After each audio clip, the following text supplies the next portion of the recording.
ABP news में आपका स्वागत है। वक्त है बड़ी बहस का। आपके साथ मैं हूं सुमेरा खान। व्यापम घोटाले को लेकर मध्य प्रदेश की राजनीति में तूफान आया हुआ है। घोटाले में अब आरएसएस के नेताओं के नाम सामने आए हैं। जांच कर रही एसटीएफ के मुताबिक पूर्व आरएसएस प्रमुख सुदर्शन ने एक लड़के की नौकरी की सिफारिश की। इस बीच आरएसएस प्रमुख का कहना है कि कानून अपना काम करेगा, हमें इसकी चिंता नहीं है। बड़ा सवाल यह है कि क्या संघ ने सिफारिश करके गुनाह किया।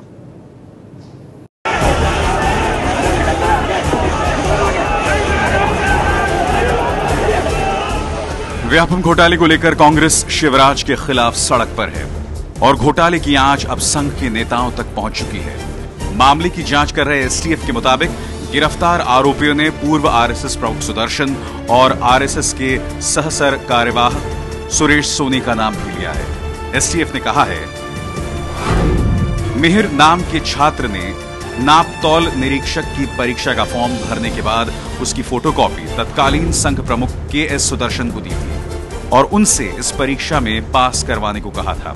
सुदर्शन जी ने एमपी के तत्कालीन शिक्षा मंत्री लक्ष्मीकांत शर्मा को कहा और लक्ष्मीकांत शर्मा ने उस समय व्यापम के परीक्षा नियंत्रक पंकज त्रिवेदी को कहकर मिहिर कुमार को गलत तरीके से पास करवाया। अब इस घोटाले में जिस मिहिर का नाम सामने आ रहा है, उसकी एक तस्वीर एबीपी न्यूज को मिली है। तस्वीर में मिहिर संघ प्रमुख सुदर्शन के साथ दिख रहा है। घोटाले की जांच कर रही एसटीएफ की माने तो मिहिर ने सुदर्शन को जानने की बात कबूल की है। मिहिर के मुताबिक परीक्षा का फॉर्म भरने के बाद फॉर्म की रसीद की फोटोकॉपी सुदर्शन जी को दी थी। सुदर्शन जी से मैंने परीक्षा में पास कराकर नौकरी लगवाने का निवेदन किया। तब सुदर्शन जी ने तत्कालीन उच्च शिक्षा मंत्री लक्ष्मीकांत शर्मा को मुझे परीक्षा में पास करवाने को कहा था। शर्मा जी ने सुदर्शन जी को काम हो जाने की बात कही थी। सुदर्शन जी ने यह भी कहा था कि परीक्षा में जितना आए उतना ही उत्तर लिखना, बाकी कॉपी खाली छोड़ देना है। एसटीएफ की माने तो मिहिर ने बताया है कि उसने 50 से 60 प्रश्नों के ही सही उत्तर दिए थे, बाकी कॉपी खाली छोड़ दी थी और जब रिजल्ट आया तो 7वें नंबर पर नाम था। मिहिर से एबीपी न्यूज ने जब बात की तो उन्होंने एसटीएफ के दावे को गलत बताया। आप किनके संपर्क में थे? किसी के संपर्क का कोई प्रश्न ही नहीं है। वो सुदर्शन जी का वो नाम दे रहे, मेरा कोई बयान ही नहीं है सर। और वो तो मर गए थे, एक्सपायर हो गए, वो सब फर्जी बात है। आप क्या नौकरी कर रहे हैं या फिर अभी नौकरी नहीं कर रहे हैं? अभी सस्पेंशन में चल रहा हूँ। मिहिर आरोपों को खारिज कर रहे हैं, लेकिन एसटीएफ के मुताबिक इस घोटाले में गिरफ्तार व्यापम के परीक्षा नियंत्रक पंकज त्रिवेदी का कहना है, व्यापम की तरफ से 7 अक्टूबर 2012 को कनिष्ठ आपूर्ति अधिकारी और नापतौल निरीक्षक की परीक्षा आयोजित की गई थी, जिसके लिए मुझे लक्ष्मीकांत शर्मा तत्कालीन उच्च शिक्षा मंत्री की तरफ से उनके ओएसडी ओपी शुक्ला ने 5 नामों की सिफारिश की थी। मिहिर कुमार के लिए तत्कालीन उच्च शिक्षा मंत्री लक्ष्मीकांत शर्मा की तरफ से कहा गया कि ये बहुत खास हैं और सोनी जी के आदमी हैं। व्यापम घोटाले में कुछ नाम आ रहे थे, उसके खिलाफ उसके बारे में कुछ तो कानून अपनी कार्रवाई करेगा, हमको चिंता नहीं है उसकी। फिलहाल एसटीएफ के दावों के बाद कांग्रेस ने घोटाले की उच्च स्तरीय जांच की मांग की है। हमारी पार्टी ने डिमांड किया है या तो सुप्रीम कोर्ट की निगरानी में एसआईटी इसमें लगाई जाए तो ज्यादा बेहतर होगा। सीबीआई पर भी मुझे इस समय वो विश्वास नहीं है। जबकि बीजेपी का कहना है कि कहने भर से कोई आरोप सही नहीं हो जाता। सारा जीवन जिन्होंने भारत माता की सेवा में लगाया, उन पर इस तरह का आरोप मैं मानकर चलता हूं कि गलत है। इस तरह से निधन आत्मा को कोई तकलीफ नहीं देनी चाहिए। व्यापम घोटाला 2 हिस्सों में बटा हुआ है। पहला तो ये कि मेडिकल और इंजीनियरिंग जैसे प्रवेश परीक्षाओं में धांधली हुई और दूसरा सरकारी नौकरियों के लिए हुई परीक्षा में भी गड़बड़ी करके नाकाबिल लोगों को नौकरी दी गई। और इसी मुद्दे पर हम चर्चा करेंगे कि क्या इस मामले में जो सिफारिश की बात अब आ रही है कि संघ की तरफ से सिफारिश की गई, क्या वो करके गुनाह किया गया, इस पर क्योंकि लगातार सवाल उठ रहे हैं। इसके अलावा बड़ा सवाल ये भी कि सिफारिश की भी थी तो उसे माना क्यों गया, और फिर व्यापम घोटाला शिवराज सरकार की क्या नाकामी है। इस पर बात करने के लिए हमारे साथ तमाम मेहमान मौजूद हैं। हमारे साथ बलदेव भाई शर्मा मौजूद हैं, यहाँ पर पूर्व संपादक हैं पांचों जानने के, स्टूडियो में मौजूद है हमारे साथ। बलदेव भाई शर्मा जी, संघ का नाम आ रहा है कि उनकी तरफ से सिफारिश की है, कि सुदर्शन का नाम आ रहा है कि उन्होंने सिफारिश की। सिफारिश इस तरह से करना संघ की तरफ से क्या गुनाह किया, क्योंकि उस पर बहुत बवाल है। देखिए, इस मामले को मैं जो समझता हूँ, जिस तरह प्रस्तुत किया जा रहा है, अब सुदर्शन जी तो है नहीं जो उसकी सफाई दें, लेकिन संघ का कार्य सामाजिक कार्य है और बहुत सारे लोग संघ के अधिकारियों के संपर्क में रहते हैं और कार्यकर्ता के नाते अगर कोई कहता है कि मेरा ये काम है तो उसको आश्वस्ति दी जाती है, अच्छा ठीक है हम विचार करेंगे या आगे जहां सम्मानित है करेंगे। इसका अर्थ ये नहीं होता कि उस काम को गलत तरीके से कराने का आश्वासन दिया गया है। और जहाँ तक सुदर्शन जी का प्रश्न है, सुदर्शन जी स्वयं एक बड़े स्कॉलर थे और 50 के दशक में उन्होंने इंजीनियरिंग पास किया, तो पढ़ाई लिखाई, गुणवत्ता और प्रतिभा के अर्थ को वो समझते थे।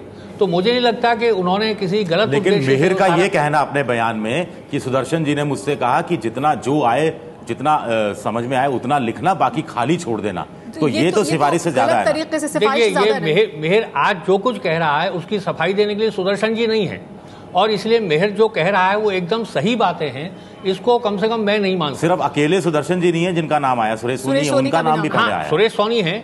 तो सरसंघ चालक ने अभी हम सब ने देखा, कहा कि अगर कानून के अनुसार कोई गलत बात हुई है, चाहे फिर वो कोई भी व्यक्ति हो, तो कानून को उसके साथ वही व्यवहार करना चाहिए जो दोषी व्यक्ति के साथ होता है। पंकज शर्मा जी भी हमारे साथ मौजूद है कांग्रेस पार्टी से। पंकज शर्मा जी, आपकी पार्टी इस मुद्दे को लेकर बहुत सामने उठा रही है। बलदेव भाई शर्मा कह रहे हैं कि सोशल वर्क काम कर जो काम है वो संघ का है, इस वजह से अगर कोई काम करता है तो सिफारिश की बात भी कह दी गई, गलत तरीके से करने के लिए कहा गया, इसका ये अर्थ नहीं है।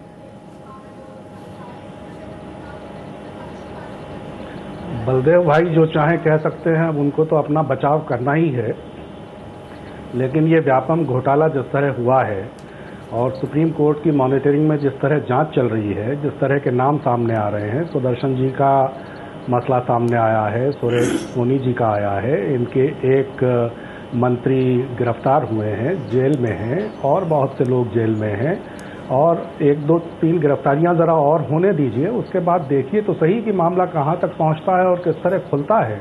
इतना बड़ा घोटाला है और अब इसको ये कहना समाज सेवा के नाम पर, सोशल वर्क के नाम पर लीपापोती करना, ये तो कोई ठीक बात नहीं है। जी, हितेश वाजपेयी जी भी हमारे साथ मौजूद है बीजेपी से। हितेश वाजपेयी जी, नाकामी है शिवराज सरकार की, क्योंकि सिफारिश के लिए कहा गया, ये बात अगर सामने आ रही है सुदर्शन जी की तरफ से, लेकिन जो आपके शिक्षा मंत्री हैं उनके ओएसडी का बयान भी है, वो किस तरह की बात कर रहे हैं कि ये कहा गया कि ये खास हैं, इनको पास कराना है, तो फिर ये तो सिफारिश से बहुत आगे की बात है ना, गलत तरीके से पास कराने की बात है।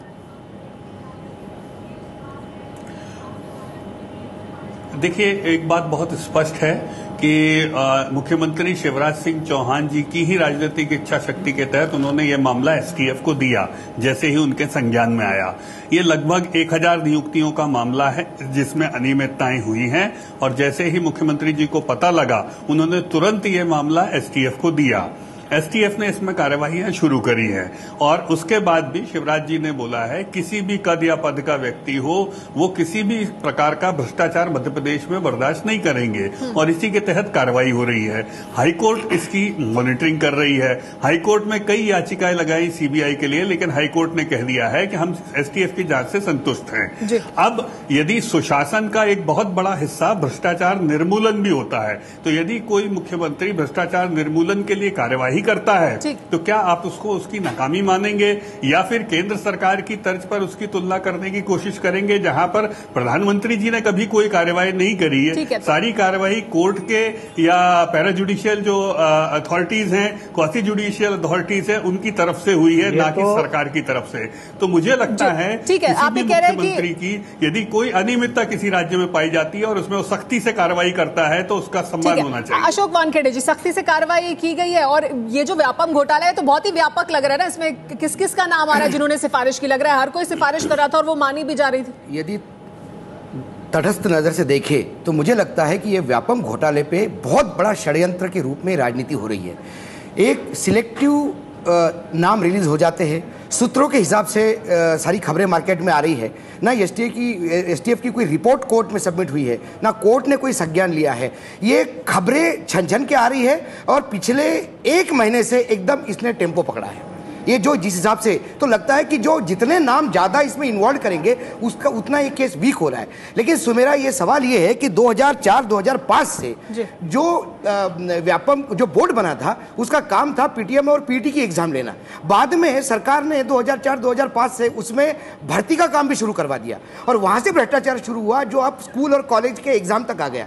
मेरा सवाल वो नहीं है कि कौन भ्रष्ट है और कौन जेल के अंदर है, सवाल है 2000 बच्चों के भविष्य की चिंता है। आज आपने उससे भी बड़ा सवाल तो अभी मुख्यमंत्री को लेकर है, बीजेपी सरकार को लेकर है। मुख्यमंत्री का तो दायित्व बनता है। हितेश वाजपेयी कह रहे हैं कि उन पर सवाल नहीं उठने चाहिए। सवाल ये नहीं है, सरकार पर सवाल नहीं उठने चाहिए। 2004-2005 से घोटाले हो रहे हैं। घोटाला पकड़ा जाने का मतलब ये नहीं है कि आप क्लीन है। आपका दायित्व है कि घोटाला नहीं होने देना। यदि आपके यहाँ लगातार भ्रष्टाचार पकड़ा जा रहा है, लगातार बलात्कार बढ़ रहे हैं, तो इसका मतलब है कहीं ना कहीं प्रशासन वीक हो रहा है। उसके बाद यदि होता है, सवाल होनी है, सवाल होने के बाद पकड़ने का मतलब है कहीं ना कहीं आपकी निगरानी में गलती हो गई है। ये पॉलिटिकल अपॉइंटमेंट है, जितने भी अध्यक्ष रहे हैं बोर्ड के पॉलिटिकल अपॉइंटमेंट है। डिप्टी चीफ सेक्रेटरी जो एडिशनल चीफ सेक्रेटरी के लेवल का आदमी सेक्रेटरी होता है बोर्ड का। मेरे सहयोगी विजय विद्रोही भी हमारे साथ है। विजय, लेकिन यहाँ सिर्फ सिफारिश तक बात नहीं है, जो पहले आपने भी मुद्दा उठाया है, जिस तरह के बयान सामने आ रहे हैं उसमें ये कहा गया कि एक खास व्यक्ति है, 7वें नंबर पर उसका नाम आया, उसका कहना है कि उसने सिर्फ 60 से 70 सवाल का जवाब दिया था, बाकी कॉपी खाली छोड़ी थी। ये बहुत गंभीर सवाल है। कुल मिलाकर दो बातें हैं। एक तो ये कि अगर बीजेपी का शासन है, शिवराज सिंह की सरकार है, और वहां पर अगर संघ का एक बड़ा नेता, संघ प्रमुख सुदर्शन जैसे नेता या सुरेश सोनी जैसा बड़ा नेता अगर सिफारिश करे, तो ऐसे में उस पार्टी के किसी मंत्री की क्या हिम्मत, क्या मजाल जो उस सिफारिश को वो नकार जाए। पहली बात, यानी वो सिफारिश से बढ़कर एक अधिकार वाली बात भी हो जाती है। दूसरी बात, मिहिर अभी कह रहा है कि उसने अपना ये बयान नहीं दिया था, सुदर्शन जी का नाम नहीं लिया था, चलो एक बार हम मान लेते हैं, लेकिन इस बात की जांच तो होनी चाहिए उसके क्वेश्चन पेपर की, आंसर पेपर की, कि क्या वाकई में 60 से 70 प्रतिशत जवाब ही दिए गए थे और उसके बावजूद 7वां स्थान कैसे आ गया, और क्या दूसरे लोगों के साथ भी यही रहा जिनके 60% के सवालों के जवाब थे और उनको भी 7वां या 5वां या 10वां या 15वां स्थान मिला। मुझे लगता है ये बहुत गहरी जांच का विषय है, ये एक जांच होनी चाहिए। हितेश वाजपेयी जी, संघ की तरफ से सिफारिश किया जाना, क्या फिर मना करना भी बहुत मुश्किल है? क्या कहना चाहता, देखिए सुबैरा जी, आप देख रही हैं इसमें कार्रवाइयां हो रही हैं, आरोपी जेल जा रहे हैं। अब आरोपी अपने बचाव में कुछ ना कुछ कहेगा, तो 2-3 प्रकार की गतिविधियां चल रही हैं। मैं अशोक जी की बात को भी रखना चाहूंगा यहाँ पे। एक, आरोपी अपने बचाव में ऐसी ऐसी बातें कह देता है जिससे कि वो इस सब में से बाहर निकल आए, और दूसरी बात, ये जो जांच है इसकी दिशा भटक जाए। तीसरी बात, वहीं कांग्रेस अपनी अस्तित्वहीन होती कांग्रेस राजनीतिक रोटियां सेकने का प्रयास कर रही है। मैं आपको याद दिलाऊंगा, आपकी ऐसी ही डिबेट में मैं एक बार बैठा था जब भावेश पटेल ने एफिडेविट सबमिट किया था एनआईए के सामने, तो लेकिन आपके जेल में दिग्विजय सिंह, शिंदे, जायसवाल, इन सब ने मुझे बताया था कि मुझे संघ को फंसाना है, राजनीतिक रोटियां कैसे सेक रहे हैं, यही बताने जा रहा हूं। तो उस बयान की एनआईए ने जांच तक नहीं करी थी जिसमें आरोपी एफिडेविट दे रहा था। तो मुझे लगता है खाली बयान के आधार पर निरर्थक बात करना ये बहुत ही दुखद है। तभी तो जेल में मंत्री, संघ के जितने नेताओं का आप नाम ले रहे हैं, इसके लिए कोई किसी भी प्रकार की कोई ऐसी बातचीत नहीं। कांग्रेस राजनीतिक संगठन है, राजनीति तो कांग्रेस करेगी। हाँ, जो बीजेपी ने किया है वो कांग्रेस भी करेगी, इसमें कोई आश्चर्य लगना नहीं चाहिए। ठीक है, पंकज शर्मा जी से रिएक्शन ले लेते हैं इस पर। पंकज जी, आपको कह रहे हैं आप राजनीतिक रोटियां सेक रहे हैं। एग्रीड, लेकिन आप लोग जो तटस्थ मूल्यांकन करता है, कम से कम वो विश्लेषक तो इस बात को समझे कि कार्यवाही हमेशा दुधारी तलवार होती है, तो क्या इस कार्यवाही को नहीं किया जाना चाहिए? यही सवाल यदि केंद्र की राजनीति को लेकर आपको पूछो थे, यदि राजा से लेकर सारे मंत्री घोटाले में 2G में जेल जाने के बाद भी आपने सरकार को बैठकर कहा, तब तो आपने नहीं कहा कि ये दुधारी तलवार है। जब केंद्र पे आरोप लगते हैं तो आपकी अलग भाषा होती है, जब राज्य में आरोप लगते हैं तो आपकी अलग भाषा होती है। जेल में तो वो भी है, जेल में तो राजा भी गए थे। अशोक जी, यहाँ पर मुख्यमंत्री काम कर रहे हैं और उस पर काम करने के पश्चात लोग जेल जा रहे हैं, और केंद्र में मुख्यमंत्री नहीं, हाईकोर्ट ने इंटरवेंट किया। 2004 से घोटाला चल रहा है, मुख्यमंत्री को करना था तो 2007, 8, 9, 10, 11, 12, 13 तक नहीं।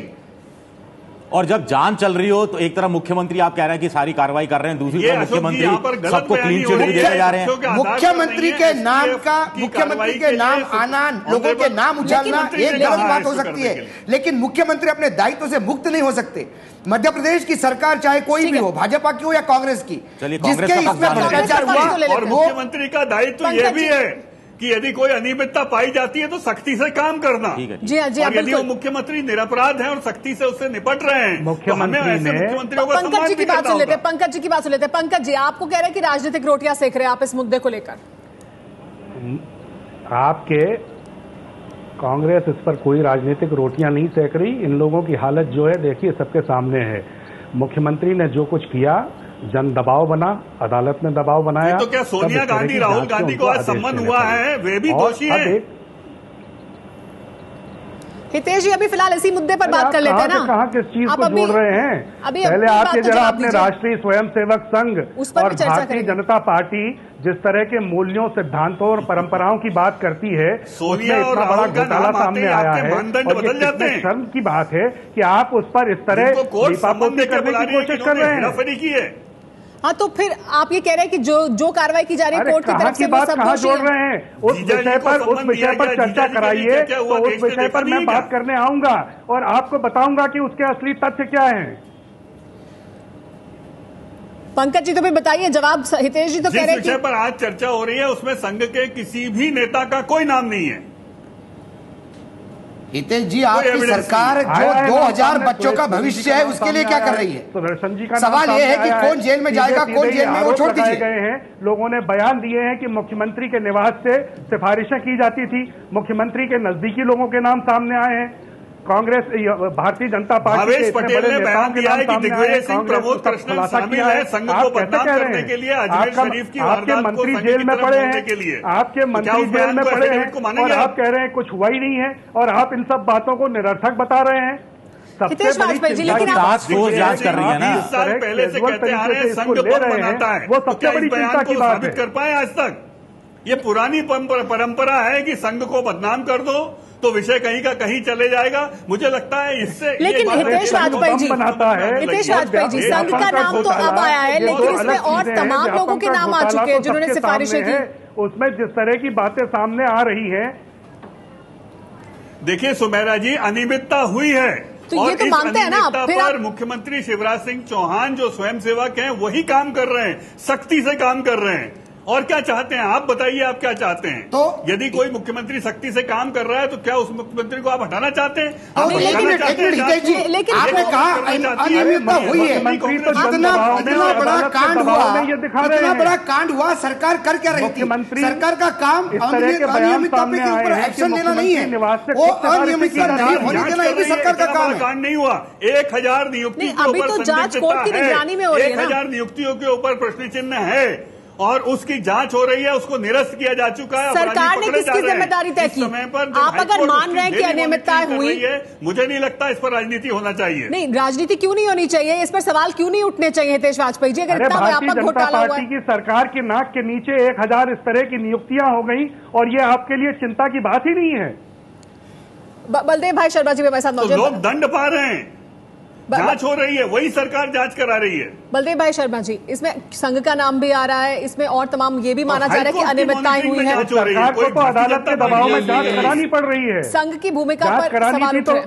जांच करवानी थी तो इतने साल तक क्यों चुपचाप हाथ पर हाथ रख के बैठे रहे? सरकार ने सुओ मोटो एक्शन लिया है इस पर। देखिए, भाजपा और कांग्रेस की तरफ से इस पर आरोप प्रत्यारोप भले ही होते रहे, पर ये बहुत गंभीर मामला है और इसमें सबसे ज्यादा महत्वपूर्ण बात यह है कि जैसे सरकार की तरफ से ये कहा जा रहा है कि 1000 नियुक्तियों में अनियमितता पाई गई है, तो कितने प्रतिभाशाली छात्रों के साथ, अभ्यर्थियों के साथ अन्याय हुआ है, ये बहुत गंभीर बात है और इसे राजनीतिक बहस के ऊपर जाकर देखा जाना चाहिए। जहां तक संघ का प्रश्न है तो अभी उसमें बहुत सारे लोच हैं, क्योंकि अभी मेहर ने कह दिया कि मैंने ये बयान नहीं दिया, तो संघ कहीं से इस घोटाले में इन्वॉल्व नहीं है, पर घोटाला जो हुआ है बहुत गंभीर है। विशेषकर इसलिए उनका अगर नाम आता है तो जांच उनकी भी होनी चाहिए ना। भारतीय जनता पार्टी की सरकार है और भारतीय जनता पार्टी जिन मूल्यों संस्कारों की बात करती है उसके शासन में वो दिखाई देनी चाहिए, इसके लिए उसकी साख दांव पर लगी हुई। नाम अगर आ रहा है संघ के नेताओं का तो उसकी भी तो जांच होनी चाहिए ना। हाँ, बिल्कुल जांच होनी चाहिए। नाम जिनका भी आ रहा है सबकी जांच होनी चाहिए, इस मामले का पूरा खुलासा होना चाहिए और इस पर हम सख्ती से काम कर रहे हैं। ठीक, इस पर अभी तक पक्ष विपक्ष में क्या तर्क सामने आए हैं, आइए उस पर एक नजर डाल लेते हैं। चर्चा को शुरू करने से पहले बलदेव राज शर्मा का कहना है कि मिहिर ने जो आरोप लगाए हैं उसका जवाब देने के लिए सुदर्शन जीवित नहीं है, संघ घोटाले में शामिल नहीं है।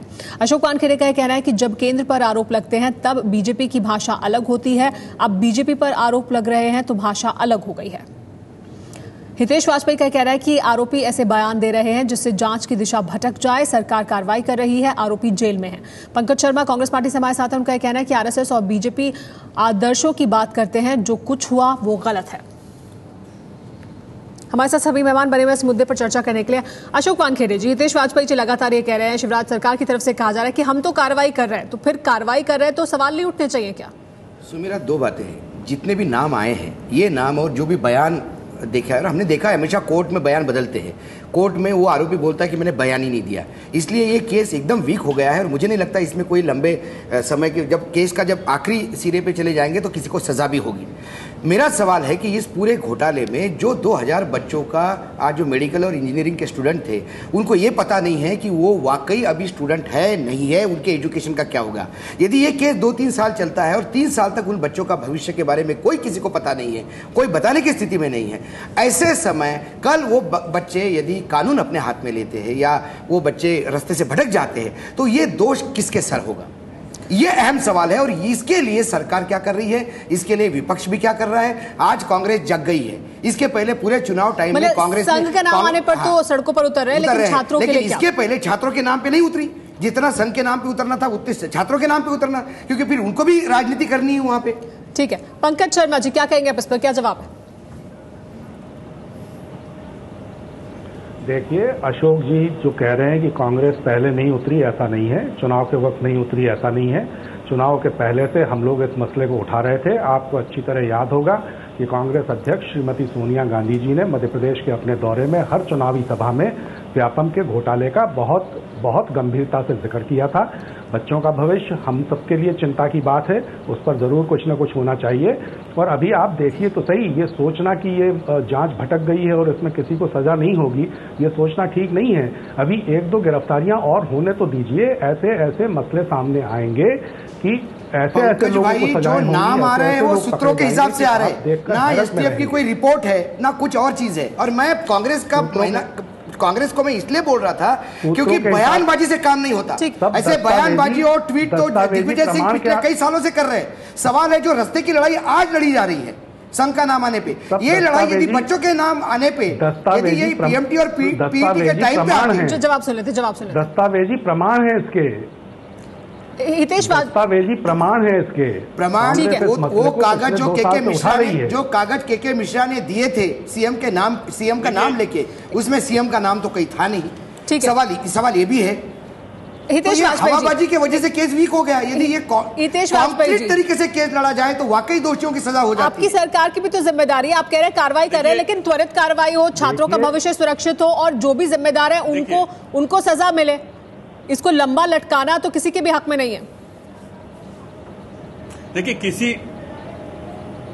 किसी भी सरकार में सुमेरा जी अनियमितताओं से इनकार नहीं किया जा सकता, लेकिन जो राजनीतिक इच्छा शक्ति है, क्या वो उसको संरक्षण देने की है, लेकिन इतनी व्यापक अनियमितताओं के लिए जिम्मेदारी तय होनी चाहिए। मुझे लगता है यहाँ पर राजनीतिक इच्छा शक्ति सजा देने की, नहीं सिर्फ राजनीतिक इच्छा शक्ति नहीं, इतना व्यापक अगर घोटाला है, सालों तक चल रहा था, तो जिम्मेदारी भी तय होनी चाहिए। बिल्कुल सालों तक नहीं चला है यही मैं आपको बताना चाहता हूं। और इसमें जो लगभग 1091 परीक्षाएं हैं, जिसके 1000 विद्यार्थी हैं ये, तो ये विविध क्षेत्रों के हैं और उसमें से भी लगभग 500 जो विद्यार्थी है उनके एडमिशन निरस्त किए जा चुके हैं। और यहाँ पर एक चीज और महत्वपूर्ण है कि इनके पेरेंट्स ने जिस प्रकार से प्रयास किए हैं, जो रिपोर्ट्स में आ रहा है निकल कर, तो उनके पेरेंट्स ज्यादा दोषी हैं। यहाँ पर मैं आपका समर्थक हूं इस बात का। बच्चों का इतना दोष नहीं होता है, जो अधिकारी कर्मचारी इसमें लिप्त थे और जो पेरेंट्स हैं, मुझे ऐसा लगता है उनका बहुत ज्यादा दोष था और उन पर कार्रवाई। पेरेंट्स पे मत ढोलिए, पालकों पे मत ढोलिए। कोई पालक विज्ञापन देख के नहीं बोलता कि कहाँ पैसा दूं, मुझे बताइए बच्चों का एडमिशन करवाना है। सिफारिश कर सकते हैं, भ्रष्टाचार हो सकता है, यहाँ पर पैसा विज्ञापन छपते हैं पीएमटी और पीटी के एग्जाम क्लियर करवाने के। हम एडमिशन करवाएंगे करके विज्ञापन छपे। आसान है, लेकिन जब उनके पालकों को आप देखेंगे, मिलेंगे, उनसे समझेंगे, तब आपको बात समझ में आएगी। हितेश, ये नहीं, आप ऐसा नहीं कह सकते। हम भी बात कर चुके हैं परिवार पालकों से, जब वो देखते हैं कि पैसे देके ही सारा काम हो रहा है, वो भी अपने बच्चों का करने लगा है। आपकी सरकार में ऐसी स्थितियां पैदा हुई कि वहां पर ये सब कुछ हो रहा था। अब आप अभिभावकों को जिम्मेदार ठहरा दें या जो सिफारिश करे थे उनको जिम्मेदार ठहरा दें, लेकिन आखिरकार वो स्थिति तो आपकी सरकार में पैदा हुई। हमारी 10 साल से यहाँ पर सरकार है सुमेरा जी, हम तीसरी बार जीत कर आए हैं। मुख्यमंत्री शिवराज सिंह चौहान जी से ईमानदार व्यक्ति कोई नहीं है। उसकी वजह से भ्रष्टाचार पर सवाल नहीं उठेगा, ऐसा नहीं है। जीत के मायने ईमानदारी नहीं होती, बहुत बड़ी मात्रा में कमजोर विपक्ष भी होता है। आपने देखा होगा लोकायुक्त ने कार्रवाई करी है, एक प्यून आपके अरेस्ट होता है, उसके पास 8 करोड़ रुपए मिलते हैं, आईएएस अधिकारी अरेस्ट होता है, 20 करोड़ रुपए मिलते हैं। क्या ये कार्रवाई करना गलत है? आप मुझे बताइए। करोड़ों के घोटाले हर रोज पकड़े जा रहे हैं। चर्चा के लिए इतना ही समय, लेकिन सरकार बार बार अशोक जी, सुनकर आ रही है, इसका मतलब ये नहीं है कि गलत है। मेरा एक ही सवाल भ्रष्टाचार है। नहीं हुआ है। भ्रष्टाचार हुआ है, आप खुद मान रहे हैं कि अनियमितताएं हुई हैं। भ्रष्ट लोगों के खिलाफ कार्रवाई करना क्या गलत काम है? कार्रवाई होनी चाहिए, सही काम कर रहे हैं, लेकिन भ्रष्टाचार होने देना ये उससे बड़ा गुनाह है, ये बात मानिए। जी हाँ, और इसी मुद्दे के साथ हम इस चर्चा को खत्म करते हैं। आप सभी मेहमानों का बहुत बहुत शुक्रिया हमारे साथ जुड़ने के लिए। मुझे रोकना पड़ेगा हितेश जी, आपको भी। आगे देखिए एबीपी न्यूज पर आज की बात।